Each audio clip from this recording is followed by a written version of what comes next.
কিন্তু সিজার ছিল না, ছিল বলেন? এই যে বাংলাদেশের প্রত্যন্ত অঞ্চল, আমাদের এই যে কক্সবাজার সাথে রোহিঙ্গাদের এখন কত লক্ষ সন্তান জন্ম হয়েছে, কয়টা সিজার লাগছে? রাস্তায় একটা কুকুর যার সন্তান কতগুলা 10 থেকে 12 জন বা 7-8টা কুকুরের বাচ্চা হয় না? বলেন তো ওনারা কোন হসপিটালে গেছে? গেছে? ওদের কোন দায়িমা আছে? তাহলে এগুলোর জন্য আল্লাহ রাব্বুল আলামিন দায়িত্ব গ্রহণ করে নিয়েছেন।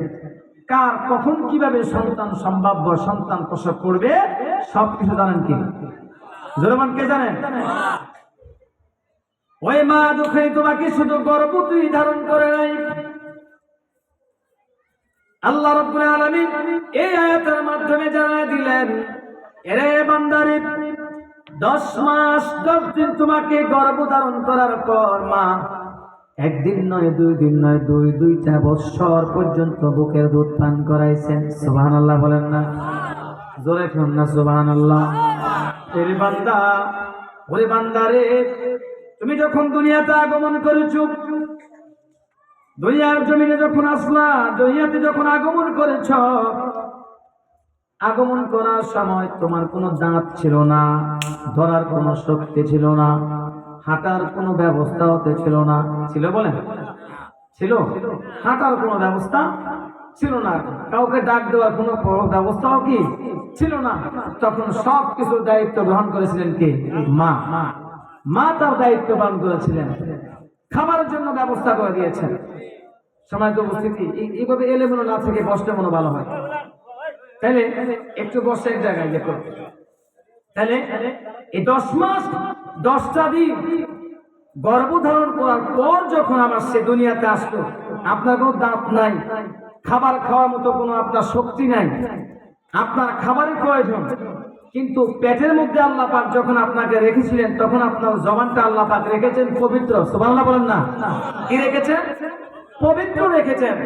আপনার জবানটাকে আল্লাহ নাপাক বানায় দেন নাই, আপনার নাভির সঙ্গে, মায়ের নাভির তারের সঙ্গে লাগাইয়া মায়ের সেই রক্তগুলোকে, ব্লাডগুলোকে বক্ষণ করাইয়া আপনাকে তিলে তিলে সেই ছোট থেকে 10 মাস পর্যন্ত আল্লাহ পাক সেখানে আপনাকে রেখে দিয়েছে।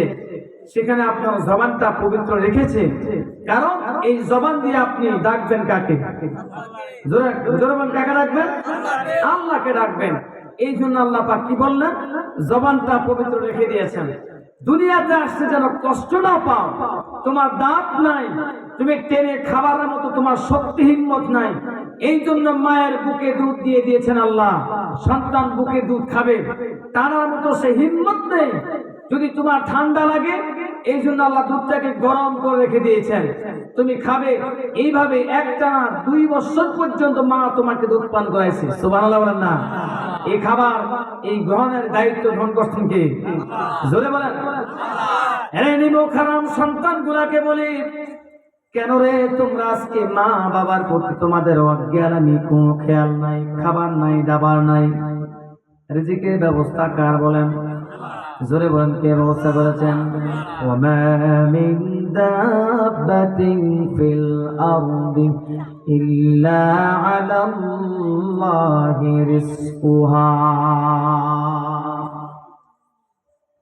দুনিয়ার মানুষরা তোমরা শোনো,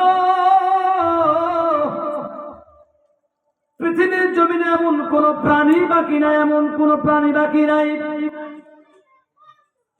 এই পৃথিবীর জমিনে এমন কোন সৃষ্টিও তো বাকি নাই যার রিজিকের দায়িত্ব আমি আল্লাহ গ্রহণ করি নাই।